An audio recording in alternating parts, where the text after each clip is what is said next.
I'm Lara Land, somatic coach and yoga teacher trainer, and this is the Beyond Trauma podcast. What a couple of years we have had. The challenges continue to grow, and more of us are experiencing some level of traumatic stress. My commitment here is to bring you the most up-to-date insights on exactly how trauma affects our mind, body, spirit system, and how we can work with our bodies to soften its impacts. You will be hearing from trauma survivors and researchers, and together, we are going to incorporate what they have to teach us to heal ourselves and promote the well-being of all those around us. Here we go.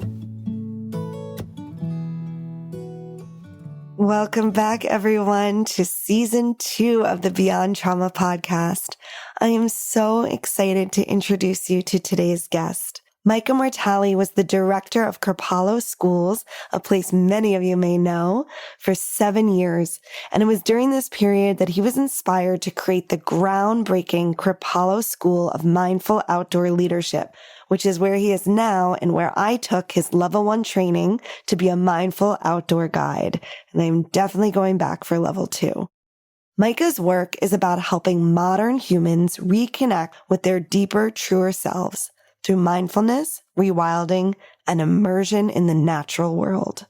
He is a lifelong student of the world's great spiritual traditions, whose undergraduate work was in comparative world religions, and he is dedicated to the idea that human beings are a self-aware expression of the living earth, and that our future depends on awakening to this reality and remembering how to communicate more effectively with the systems that govern life on this planet. In this interview, we discuss how nature immersion, rewilding, survival, and ancestral skills can support our circadian rhythms and the proper release of melatonin, and how they can regulate our nervous systems and ease the impacts of trauma. We talk about the impact of technology on our psyches and that of our children, especially teens, the minimum non-negotiable outdoor time a human needs each week. So get that number and start tracking. And I share my personal experiences learning from Micah and how they helped me through some really tough, dysregulated times. I want to say a couple things which I didn't get to say in the interview. Folks who come to Micah's courses and trainings are not some kind of nature nerds or folks who know a ton about living outside. They're actually regular people, all ages and backgrounds, some of who are coming back outside for the first time. So we can all make a start. And also that you might hear some terms like the living non-human natural world or on the land when we're talking about what you may refer to as nature. And just by changing our language, nature can feel really like something out there that's not us. We can become more connected with this ecosystem that we're a part of.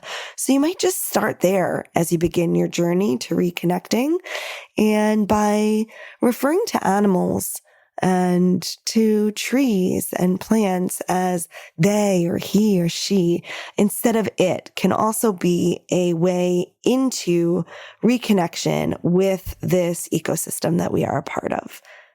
I hope you enjoy. All right. Welcome, Micah. Thank you for joining me today. It's nice to be here. Thanks for having me on. I thought I'd start by sharing with listeners how I came to know about you and your work, which was actually through my husband.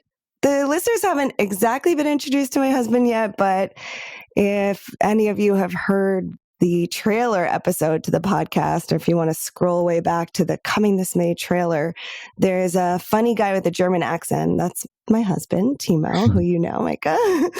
And he's the one who introduced me to your work. He's a endless learner, and he was down some rabbit hole, and it led him to hear you as a guest on another podcast. I can't remember which podcast it was.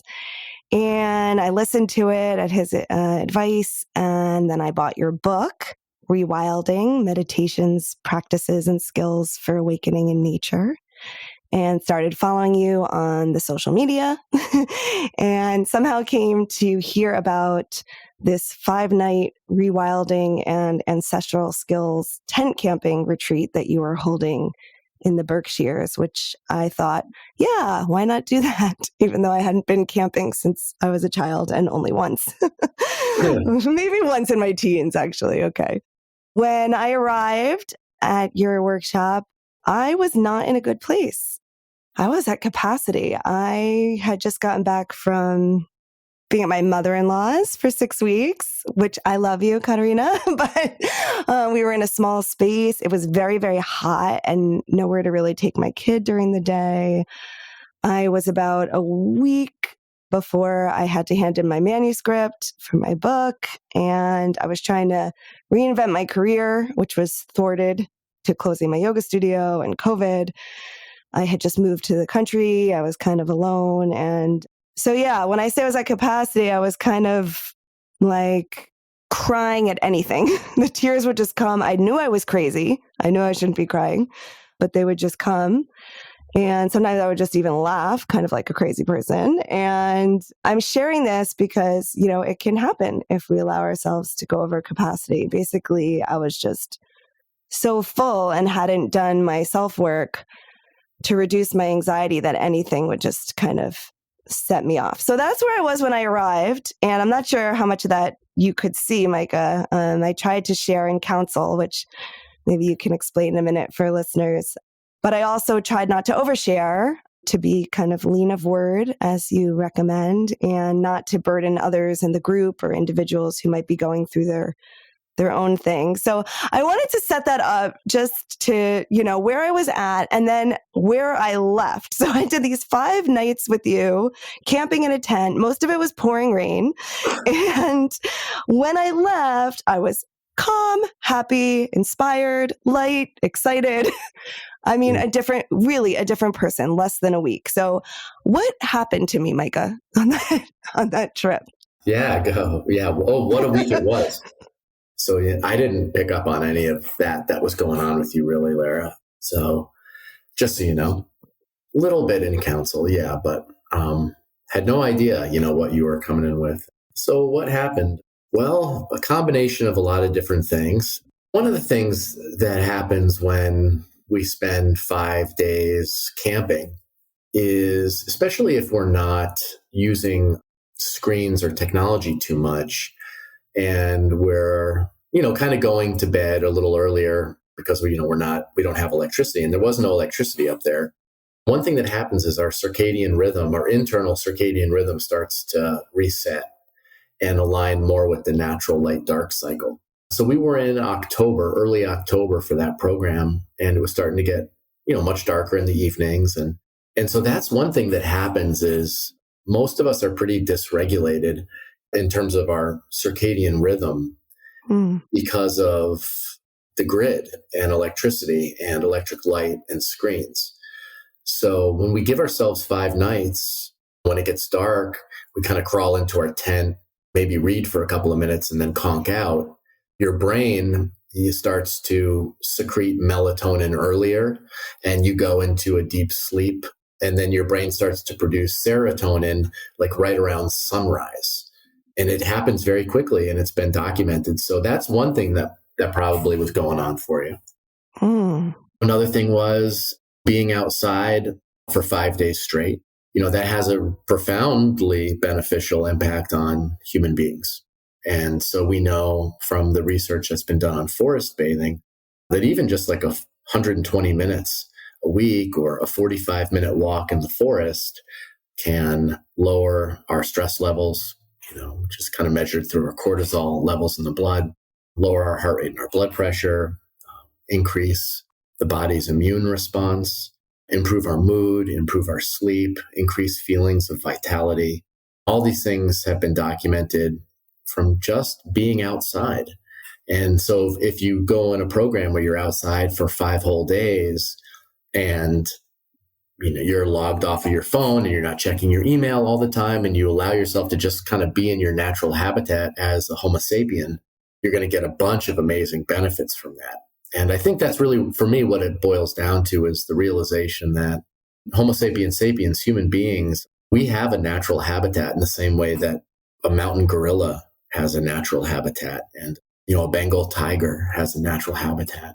So, you know, if you take a wild animal a gorilla, a tiger. You put them in an apartment in Brooklyn with Zoom and a treadmill and delivery of food to their door, and give them, health insurance, get them spending 90% of their lives indoors and 11 hours a day on a screen. You're probably going to get a pretty unhealthy tiger, a pretty unhealthy gorilla, and probably a depressed or an anxious tiger and or gorilla. It's funny that we think somehow we should be exempt from that as human beings, we can just put ourselves in an artificial environment and bombard ourselves with a lifetime's worth of information in a day and think that we're going to do well with that. And the last thing I guess I'll say in answer to your question is, I think we developed a pretty nice sense of community and fellowship out there amongst our small clan of other rewilders. And, having time, being off the Outlook schedule, being off of your devices and just being on Earth time and being around a fire with other people and sharing a meal with a small group, that's a very uncommon thing in this day and age, but it's really our default setting, and how human beings spent most of our history was with other people, getting to know each other, working together with our hands, hunting and gathering, helping each other, supporting each other. And, I think that that's certainly a big benefit as well to that kind of an experience. Yeah. There definitely was that feeling of we were kind of working on our own projects sometimes, but just being together, and someone would come over and help you. And there was both this element of doing things for yourself and having the support of this kind of small group. Yeah, absolutely. Maybe you can explain a little more, Micah, about human beings, Homo sapiens, and how we evolved with the natural world. Sure. Well, it's kind of straightforward, I think. I think we're all aware that human beings didn't spend the majority of their time, in these artificial environments until pretty recently. Our species, well, here's interesting things. Like, there's a lot we don't know about ourselves as a species. We've been around on Earth for a while, but if you go back more than 5,000 or 6,000 years ago, there's so much we don't know. But what we do know is that we spent a lot of time as hunters and gatherers, and even before agriculture was discovered. So we were moving many, many miles a day. I think the average person was probably walking somewhere around like 12 to 18 miles a day, oftentimes. And we were moving, a variety of movements. We didn't have chairs. We were squatting. We were sitting on the ground. We were climbing trees. We were not stationary. We weren't sedentary. All of that movement helped us to be in our bodies. And while we were moving and while we were exploring and surviving and thriving, we were also interacting with a really diverse habitat. We were interacting with the living earth. Before the modern era, human beings were deeply connected to where their food came from. That really brought them into relationship with plants and animals and fungi and the weather and the landscape. And I would say probably for most of human history, we interacted with an animate earth. We interacted with a landscape that we saw as very much alive and conscious. In those relationships, many cultures talk about the great web of life or the tree of life. And we had relationships with bears and buffalo and eagles and hawks and ants and frogs. And every single animal was a teacher and had some special medicine to share. And every plant was also like an ally and a partner and a teacher. And, Robin Wall Kimmerer in her book, Braiding Sweetgrass, kind of talks about the absence of those relationships as something she calls species loneliness, which she calls like a deep unnamed sadness that stems from not being able to call out anymore to our neighbors, out on the land. And so if we think about our bodies and our senses, but also like our minds, our mind, our consciousness, our body, our senses, like really has always existed in a state of dynamic contact and relationship with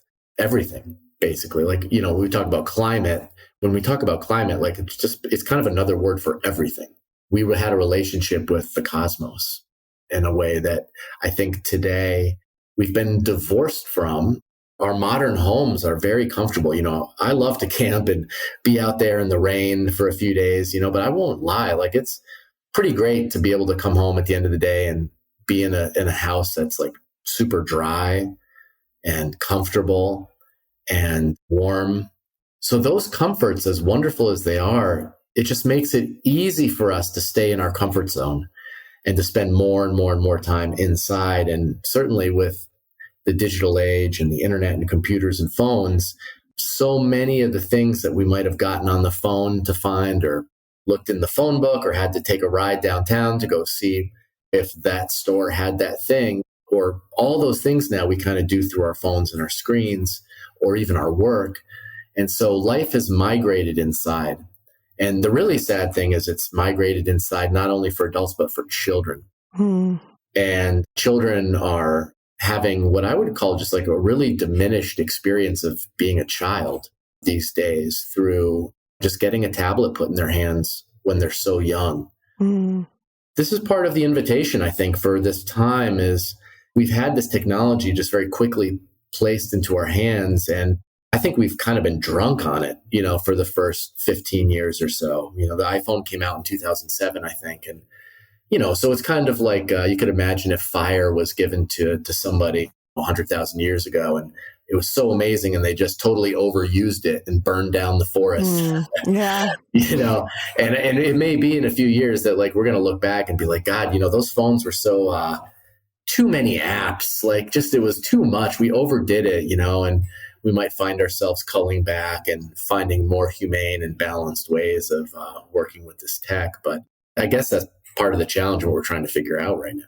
Yeah, I'm hopeful for that for my kid. I'm hoping she missed the peak by the time she's a little older, that we've calmed down with some of that. Yeah. I mean, we're really working with that with our kids right now. So our youngest kids are 10 and 12 and they're kind of in an alternative school. And so a lot of their friends don't have iPhones and tablets, but we're getting to that age where they're starting to want technology. And so just funny story, our daughter wanted like an iPod Touch or something like that so she could listen to music. Anyway, we got her an AM/FM radio. And it's been cool to watch her just like play with the radio at night and put her headphones on and listen to the radio. And so we're trying to figure these things out. And there's a real difference between the analog experience that we had as kids and the real digital networked experience that kids can have today, where, kid can go on a phone and just go down a rabbit hole, and they get exposed to so much. And so, maybe the FM radio will be a little bit different. We were up in Vermont this weekend. My husband was learning how to carve his own paddle and at the School of the Forest. And we're staying at a hotel and we had our daughter with us and we turned on the TV and she's, asking for Let It Go, which is what she calls Frozen. Oh, nice. And I'm like, it's not that kind of TV, honey. You can't just call out what you want and it plays. It was just like a regular TV, where you have to watch what's ever on. And even that, she's used to like on demand, right? Whatever show she wants to watch. So we ended up watching some PBS, which was excellent. Nice. It's funny. That's like a Star Trek reality. It's like computer on. I remember like Scotty, used to talk to things. And yeah, that's the reality of where we're at right now. Yeah. Just everything now. Yeah. You worked, earlier in your career with at-risk teens, bringing them out in nature, right? Down a river, I think it was kind of. So I wonder, what was that experience and why do you think this organization chose like a nature immersion, survival out in the, the land activity as something specifically that would help teens who are at risk for negative life outcomes? Yeah. So I worked for a company called Eckerd Youth Alternatives, which was based down in Clearwater, Florida, and had camps from Florida all the way up to New Hampshire. And they've since really cut back their wilderness programs, unfortunately. But when I was there, it was kind of the heyday. It was a place that was started by Jack Eckerd. If you've ever been down south, he was the guy who started all those Eckerd drugstores. And he really wanted to help young people. And so they started up these wilderness camps. The philosophy around it was kind of based on this idea that, well, when at the time it was all for young boys, and then they opened it up and had girls programs as well. But essentially what it was small group work. So you'd have a group of maybe 8 boys and with a couple counselors who were in each group. It was all relationship based. And the way it worked was, the kids would be in the program because they would have to choose between that or sometimes like a detention center. And the idea was that camp would give them a chance to change the course of their lives. Essentially what happened was the kids would go out there and they were kind of stuck out there in the woods with you. You would cook a lot of your meals in campsite, and kids would build their own. We would build these like log tents that we would, cut down the trees and make the plans and cut the notches, and kids would live in them, and they would last for a couple years, and then we'd rebuild them. And the kids were there for a year at a time, and it was 11 to 17-year-olds. A lot of what would happen in that program was kids would get into disagreements with one another, or they would have communication challenges or behavior challenges, and it was all group work. So the way it would work was a camper could call a huddle. Any camper at any time could call a huddle, and then we'd all stand in a circle and we would talk through whatever the issue was. And sometimes those huddles lasted 30 seconds, and sometimes they lasted a couple of days. And it was all natural consequences. So if kids couldn't work together, if they couldn't solve their problems, then we sat out there and would miss meals or get to bed late. And we kind of learned as we went.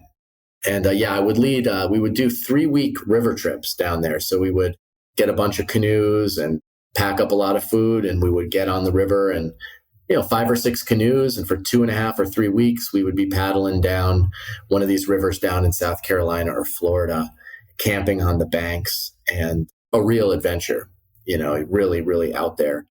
The program had a good recidivism rate. Kids for the year after, generally the majority of them stayed out of trouble.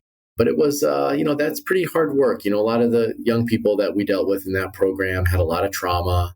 A lot of them had anger control issues, impulse control issues, were oppositional or defiant. And you get, 8 or 10 of those types of kids in the same group together, sparks will fly. So there was a lot of conflict resolution and de-escalating and stuff like that. Honestly, before I went down there, I was kind of like a new age spiritual guy, and thought that, I would just be able to waltz in there with my yoga knowledge and my wisdom from ancient scriptures and really be able to, transform these kids. And it was just not the case. I learned as much from them, and it humbled me in really important ways, and was kind of a rite of passage for me as a 22-year-old, 23-year-old young man going down there and having an experience like that. It was, by far the most difficult job I've ever had, for sure. Yeah. Yeah.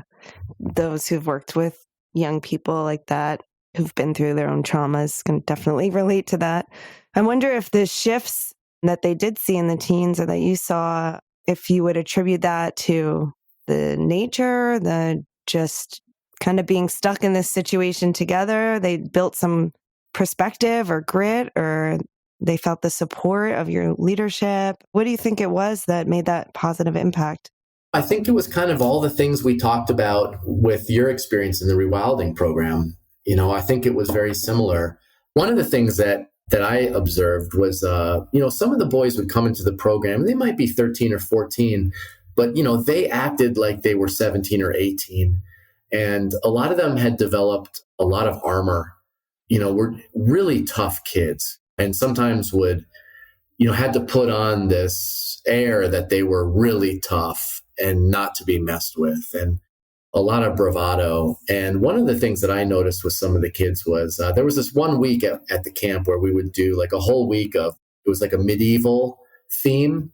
And so the different groups of kids would have different like houses, and kids would make costumes, and we'd have all of these like really fun events during the week. And I can remember this one young boy who was, from an inner city, and just like really, really tough kid when he came in. And I remember seeing him with a tinfoil hat on and a tinfoil sword running through the woods. And I saw the innocence of the child that he was, and the fact that he felt safe enough there to be able to let that part of him be expressed was like one of the most beautiful things I saw there the whole time. It's the nature, it's the community, it's the challenge of it for sure. I think for young people, when we're in a transition time or when we're moving through puberty into adulthood, those are times when, rites of passage are essential. And to have an experience where you get to test your abilities against life and reality, and the challenges are created in such a way that you kind of hit that sweet spot where, yes, you're challenged. Yes, you don't know if you can do it, but you do have the skills to succeed. Those can be extremely positive experiences for young people. And I think, a lot of that came into play down there as well. That is definitely something that we are lacking in modern living. That was a real part of our history all throughout, with different cultures, right? Yeah, absolutely. Yeah.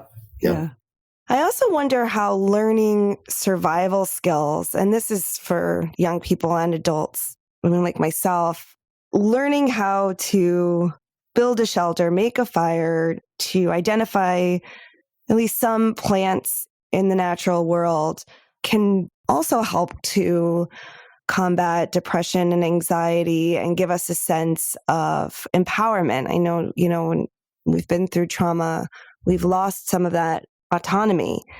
And can you speak to that at all? Have you seen that? Yeah, survival skills, or sometimes we call them ancestral skills or earth living skills. I like all the terms. I like survival skills, in different contexts, but I also like ancestral and earth living because it kind of helps us to think about these things in terms of like part of our human heritage and something that connects us to our ancestors and connects us to the earth. Learning these types of skills is important on a few different levels, I think. On one level, I think about it in terms of maybe, Maslow's hierarchy. If everybody learns some basic survival skills, then no matter what happens in the world, you kind of always know that you can fall back on the basics, right? Like food, water, shelter, fire. Mm-hmm. Everybody had the ability to know that, like, no matter what, you could fall back on being able to provide those things for yourself in a very simple and a very rudimentary way. That provides a certain sense of safety and a certain sense of self-empowerment. So I think on that level, it's important. The other thing is that learning how to make a shelter, learning how to birth fire, learning what wild edibles are in your yard, and on and on. Each one of these things, if we come at it from an awareness or a mindfulness perspective, these things are also doorways of connection. And, we talked about species loneliness a little while ago, and nature divorcement and nature deficit disorder. And, sometimes I call it life force deficit, the way that modern life disconnects us from these power sources and leaves us feeling diminished or disempowered or disconnected or sad. Birthing a fire, animal tracking, knowing your trees, all these things are what we're doing is we're rekindling a relationship that is part, that our ancestors had that are super important because they're part of the network of living things that we are a part of. And we can get so much joy from a good fire, right? So much satisfaction and nourishment from the light and the beauty of a fire. Trees are amazing. We can benefit so much from learning from trees and feeling the texture of the different barks and smelling the leaves and the needles and knowing the different types of wood and working with it and climbing them and being in their shade and eating the fruits and the nuts that they offer and on and on and on for everything. All of these different things, are entertaining, awe-inspiring, and super, super important. And ancestral skills are a really beautiful way in, because when you learn how to make your own bow drill kit, when you learn how to use a knife and fashion your own tools, when you learn, how to listen out for the birds and what the birds are telling you, like all of these things are incredibly empowering. Recently, Lara, I launched an archery program here at Kripalu Center in the Berkshires. And I know we did some archery during the Rewilding intensive. And I can't begin to share. Like, it's been incredible to hear from people the effect of this ancestral skill, like shooting the bow and arrow. Empowerment is a word that comes up every single time that I teach archery. I have so many people saying, like, this was incredible. This was so empowering. It was. I loved doing the archery. Yeah. What did you love about it? Yeah, it made me feel really strong. It made me feel really strong. And another thing that I loved about it was this play that was occurring in my field of attention between taking in the largeness of the environment that we were in. Like, you would often have us look up at the sky and look around, and then centering in on this one small eye of the parrot, right? Is it eye of the parrot? Yeah. Right. And so that field of focus, something about that felt very grounding and centering. Yes. That's another thing I hear from people in regard to the archery is I've had quite a few people say, I've been meditating for 20 years. I've been doing yoga for 30 years. I struggle with anxiety. My mind is always wandering. I can't believe how effective archery is for calming and quieting my mind. I've heard that from so many people. And there's just something quite inherent in the practice of archery that brings about a sense of, very powerful focus and single pointedness of attention. Yeah. It's so quiet. And then you hear everyone shooting their arrows and hitting. And see, it's just, good sound. The memory it's so alive in me as we're talking about it. I can recall it really quickly in my whole body. Actually, now that that we're talking about, that sort of focus, what you just mentioned, it was a question I had for you. And I wanted to talk about also your background in yoga and in religions and spirituality.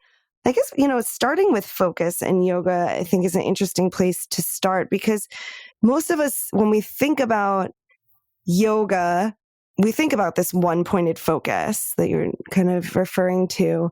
And when we work out in nature, a lot of the work that you do has this other practice where we work at bringing our senses more alive, being able to hear more and feel more and see more. And so I wondered if you might speak to how you're bringing these two practices together. Do they belong together, and how you see that relationship? Yeah, that's a cool question. So one of the things we do a lot with Rewilding and the mindful outdoor leadership work is we work with this practice called owl eyes or wide angle vision, which for the listeners is basically eyes are open and you're aware of your whole field of vision out from the very peripherals of your vision through the whole field of what is in front of you. So you kind of soften your gaze and just become aware of everything that's in your whole field of vision at the same time. And that's a really amazing practice, because when we drop into that space, we automatically go into kind of a high band alpha brainwave state. So we go right into a meditative state, and it puts us right into the witness or the observer, because in order to be aware of that whole field, you can't be thinking about anything else. So whenever we're in owl eyes or wide angle vision, we're kind of seated in the buddhi. We're kind of in that place of the witness, which is a big part of yoga and meditation and whatnot. And when we're in owl eyes, one of the benefits from a hunter-gatherer perspective, an earth skills perspective, is that we can pick up on very small movements that we would normally miss. So in owl eyes, right, like you'll notice, oh, wow, there's an ant moving down here, or there's a bird pumping its tail feathers like way up on that branch.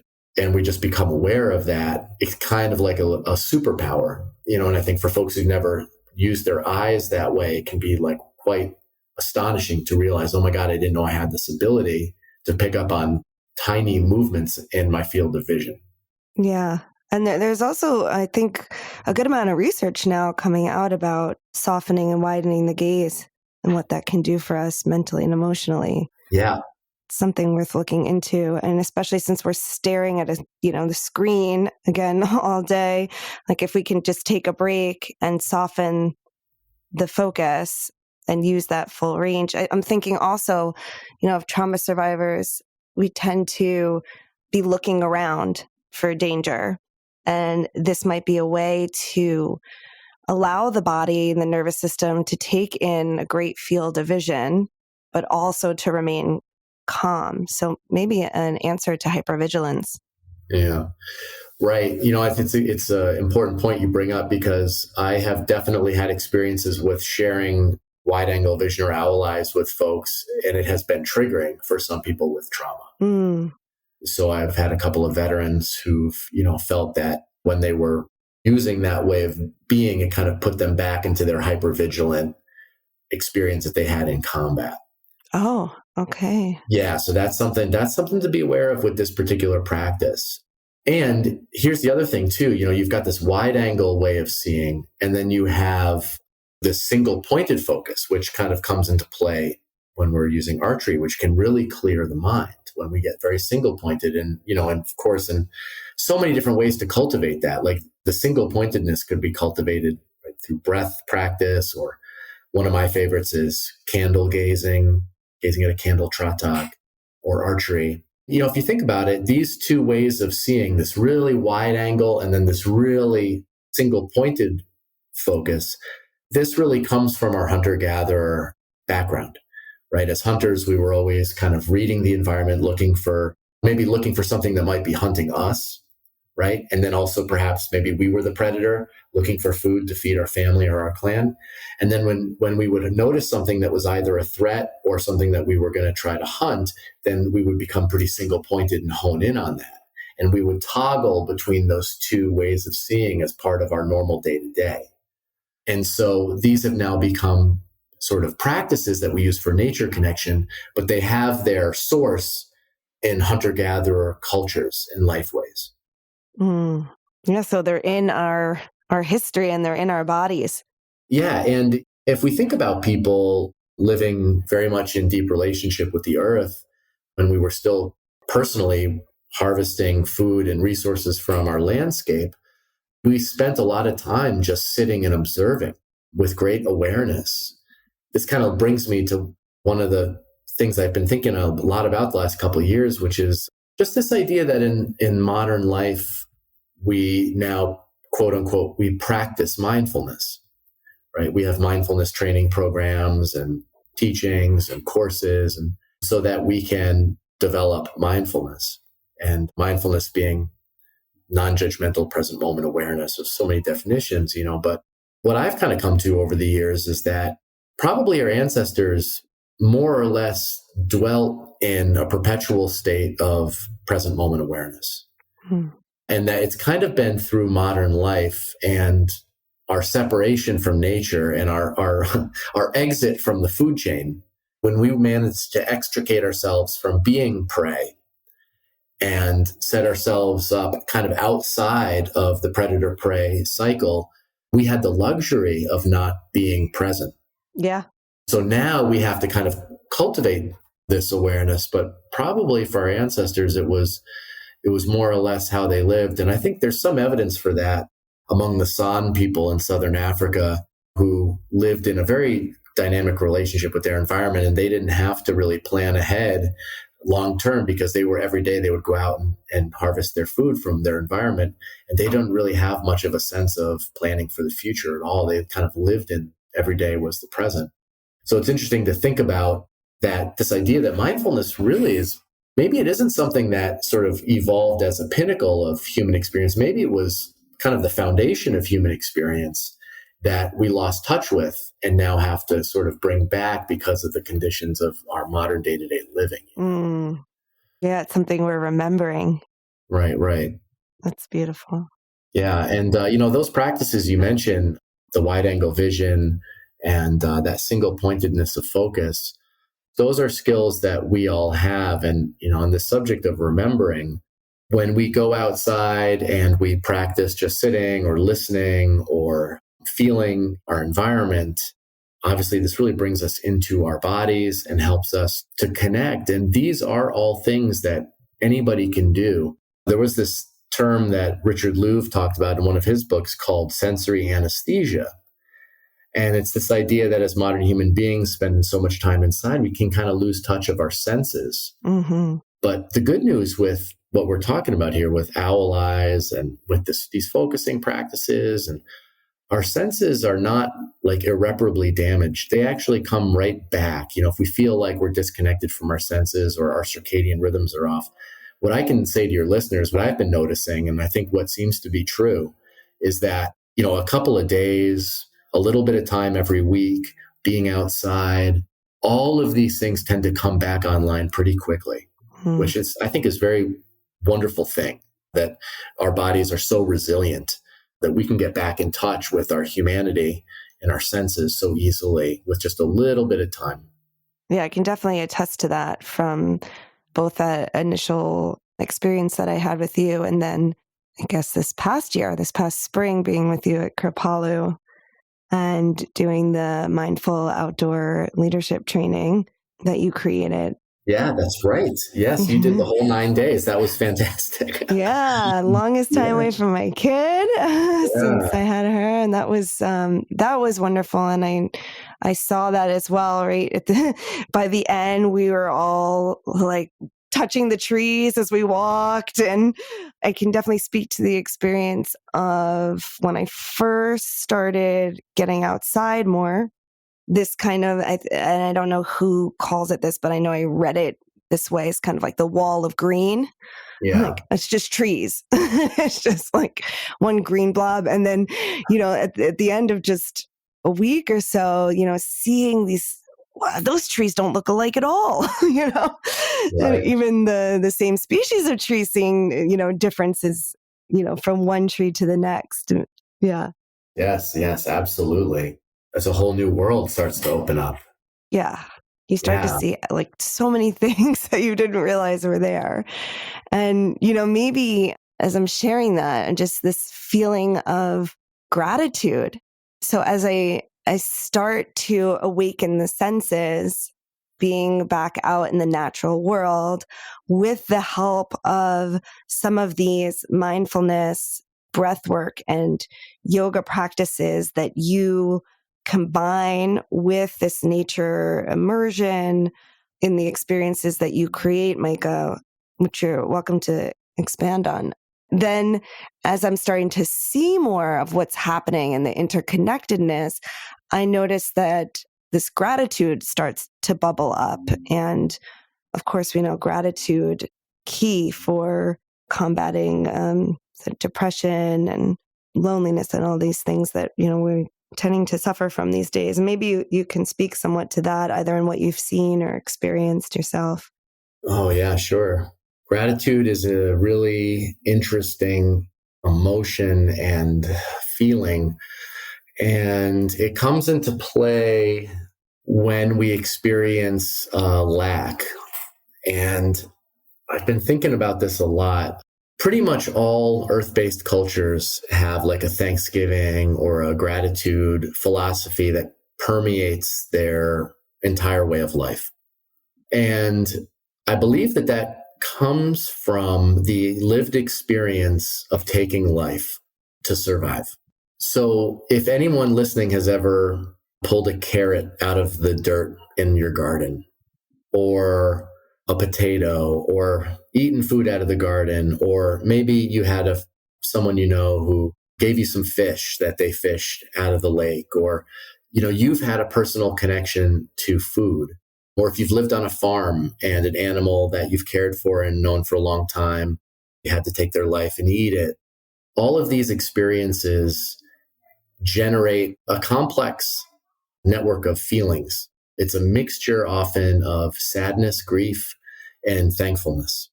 Modern living in a lot of ways has severed us from that complex, rich experience. When we go to the store and we buy carrots in a bag, or we go to the butcher shop and our meat's all wrapped up in plastic, when we get home to cook that food, there's a real distance between ourselves and the source of that food. We never looked that animal in the eye, right? We never felt the dirt under our fingernails when we harvested those vegetables. And, for folks living once upon a time, whether it be the plants or the animals that they were relying on for survival, they had to kind of stay in right relationship with those beings. And that was often the role of the shaman. in the culture was to communicate with the spirit of the deer people, or with the corn, or with the great elements who controlled the weather, so that offerings would be made and thanks would be given and that the relationship would be balanced. We really don't have that, most of us today. And so I look at the whole gratitude practice in terms of our relationship to the natural world as being, very much rooted in those types of experiences. So if we don't have the relationship to where the food comes from as much, there might be simple ways we can cultivate that. Maybe it is just starting a little vegetable garden, or, maybe it is joining a CSA. But the experience of awe, that experience of awareness, of gratitude can also come, from spending time and just being aware and being present. One of the things that we did together, Lara, was, our sit spot practice, where we spend some time regularly just sitting for 15 minutes or a half an hour, just being a witness to the earth. And sometimes it's through that dedicated connection to a specific place that we can begin to form relationships with that tree, that rock, that particular place on the earth. We might get to know the trees, the birds, the chipmunks, squirrels who inhabit that particular place. We might get to know them as individuals. And sometimes it's through those relationships, like, hey, I know that chipmunk. He's got a little divot in his ear. Maybe you name the chipmunk, and maybe that's Chippy, and you see Chippy, you get to know Chippy. And, those types of deepening relationships can foster and cultivate a sense of gratitude as well. So, really it boils down to, I think, being in relationship, being connected. I will just close on this, and I've been talking for a couple minutes here, but, one of the things that arises out of becoming closer to something, whether, might be getting close to that chipmunk. If we allow ourselves to open our hearts up and to open a relationship and get to know that little chipmunk, at some point, that little chipmunk's, not going to be there anymore, or that tree's going to fall over. And that is when the relationship can open our hearts up to not only the pleasure and the joy, but also the pain of being connected to a place or to a landscape. And, John Young, who is one of the Nature Connection teachers that's had a big influence on me, he was quoted as saying once, someone asked him, if you're looking to be a nature connection guide, what kind of advice would you have for them? And he said, well, if you're going to get into nature connection work, then you should familiarize yourself with grief, because that comes up for a lot of people in nature. I think that is the other side of it. And I think that's an important part of the work, is the kind of space that it allows for people to feel and kind of catch up with themselves. And I've seen it a lot in my work, for sure. I really appreciate you bringing that into the conversation, Micah, on so many levels. Two things coming to my mind are, one, I think our inability as a nation to know grief. There's not really space in our society or any kind of teaching around feeling grief and feeling loss and allowing those feelings, which is resulting in covering them, usually with detachment or anger. And so being able to process feelings like that and feel that. And I think being out in the natural world, there's a kind of space for that, or a feeling that like the earth can take it. That's very powerful. And then also the other thing that comes to mind from what you shared is, of course, if we can care at that level about this planet and the species that we're sharing it with, then perhaps our actions towards those living beings begin to shift. Yes, right. This is, in a way, the doorway to stepping into our role as caretakers again. To really be caretakers, we have to care. And I think to care, we have to know. So the process of sitting in your backyard and getting to know your land is the doorway to stepping into that role as caretaker. That's our ancestral heritage. Human beings have always been caretakers. And I think that's our role. I mean, that's personally my belief, is that that's our role, is to care for the earth. That comes through being in relationship and spending the time and being connected and One of my hopes for we've got this school up at Kripalu where we train folks to be mindful outdoor guides and to help people get reconnected to land through mindfulness. And one of my hopes is that the more mindful outdoor wanderers we have out there, the more people who are paying attention and walking the forests and getting to know the land and the plants and the animals, we kind of become the eyes and the ears of the earth again. And we'll be able to notice if something's out of balance or be able to tend. That's a lifelong journey. There's so much to know and so much to learn. But that's part of the fun of it too, is like, that's the joy of it, is learning can be a joyful journey. And there's no end to what we can learn, when we turn ourselves toward the earth. Yeah. It's at first, it's for me, I know it seemed like once I opened that door, like, oh, wow, there is a long way to go. But then just settling into, like there's a long way to go and got to start somewhere. So sit spot, I think, is great advice, a great practice, and a place that we can start. One of the things I love about sit spot is that you're sitting in awareness. And so often our interactions with the natural world are like doing stuff, even like, for instance, I love to hike, but it's like kind of aggressive sometimes. And we're missing so much when we're hiking, especially if we're kind of hiking fast and there's a disturbance that's happening to the earth. I love the way you often describe it, Micah, when you're teaching, is kind of this rippling, this kind of like rippling out that happens on the earth floor, and the little communication that happens where the living beings know that we're there, right? So of course they're going to hide from us or change their behaviors, but something happens in that sit spot where we really sort of disappear into the environment. Yeah.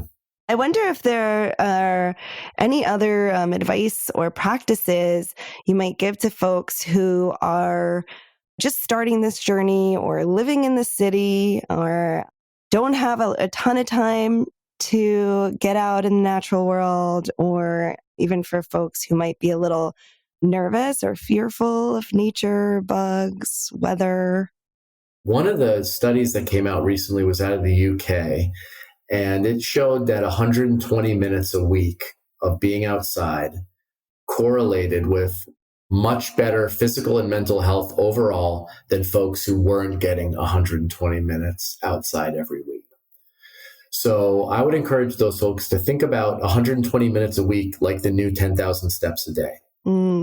And just set a goal that you're going to be outside for 120 minutes a week. And if you have to break it up and do half an hour one day and the rest, however you can break that up, but do it. And I would say it's not like a nice to, it's a must. You must do this if you want to feel better and support your health and your well-being. It's just a must. You have to try to find the way to do it. And you don't have to be in a wild place. You don't have to go to a state park, a national park. Even if you just get outside and you're on the sidewalk, you're walking down the street, you can look up and see the blue sky. You can breathe in the fresh air. You can go find a tree. You might have a pocket park near you. Just get outside. Try to get those 120 minutes a week in out there. Whatever you can is going to have a really, really big impact. The other thing is the sit spot practice can be really restorative. And so again, if you're in an urban area and you have a fire escape, or even if you just have a nice window you like to sit by, make it a practice where in the morning or at the end of the day, you sit on your fire escape or you sit by that window, maybe you have a cup of tea or a cup of coffee, and you just rest your attention with whatever's moving on the earth, right? So you may be looking out over trees, you may be looking at the clouds blowing across the sky, but just allow yourself to sort of zone out and try not to hold your attention at all. Just let your focus go wherever it wants to go, wherever it's beautiful, wherever it's fascinating, right? You might just be watching a bird eating out of the bird feeder. That's so good for your brain, right? Because we spend so much of our day super focused, trying to focus. That's not sustainable forever. You have to let your brain wander. And our ancestors, we were always kind of letting our attention go back to restorative environments, green spaces, sky swimming, the blue sky, water, things blowing in the wind. Resting your gaze on these things for a little while at the end of the day, the start of your day, very, very important self-care practice. So, those are two things I'd offer right there. Yeah, that's super helpful. And I actually have a friend who lives on 116th Street, and she's been doing that on her little fire escape. And she was telling me all about these birds that are there visiting every day. So it's totally possible. I love it. That's great. Yeah. And I know it's bringing her a lot of joy and really settling the nervous system. So it's pretty cool. Mm-hmm. Yeah, really cool. And I know you have a special workshop that you do sometimes as we get into winter, as it becomes maybe harder to get those 120 minutes, was it? Yeah. 120 minutes in 2 hours. That's not that much, guys. We can do it. But do you think you're going to give that again this year, Micah? No, I'm going to have a winter solstice program that I'll be doing here at Kripalu. Okay. I haven't yet decided if I'm going to run Befriending Winter. I may do that as an online course, so I'll keep you posted on that. But all of my programs are posted on my faculty page on the Kripalu website. So if anybody's interested in seeing the trainings and the programs I'm offering, you can just go to the Kripalu website, type in my name, and they're all there on my faculty page. So I do have a Archery as a Spiritual Doorway program coming up in September. And then in November, I'm running a men's retreat here at Kripalu with my good friend, Rudy Pierce. And then we'll be running 2 level 1 mindful outdoor guide trainings and 1 level 2 mindful outdoor guide trainings this fall here as well. So a lot of trainings coming up. I know I have to get on that level 2. It's on my to-do list, and I will get there for my level 2. It might not be this fall, but I'm going to keep watching for when the next one is. Awesome. Is there anything that I didn't ask you, Micah, that you maybe wanted to share today? I thought, some really great questions. And no, I don't think so, Laura. I think we covered a lot of really great ground today, and I really enjoyed the conversation, and I really appreciate the work that you do. So no, I can't think of anything else. Thank you so much for having me on. I really appreciate it. It was great to connect and share. Well, I always enjoy when I get a chance to talk to you, Micah. You've been a really great influence on my life and my husband's. And I saw the way so many people in both courses that I attended with you just shifted and opened and reacted to the teachings that you're guiding. So I encourage folks listening to go on and check out his site and his work at Kripalu. I'll put all those links in, and maybe I'll see some of you there at Micah's next training. Thank you, Micah. Thanks, Lara. As we buzz around the busy world, it becomes clear there are billions of paths. As we buzz around the busy world, we will appear in other people's photographs. As we speed through the centuries, we will collide and the light will bend. We will be accidentally immortalized in someone else's land.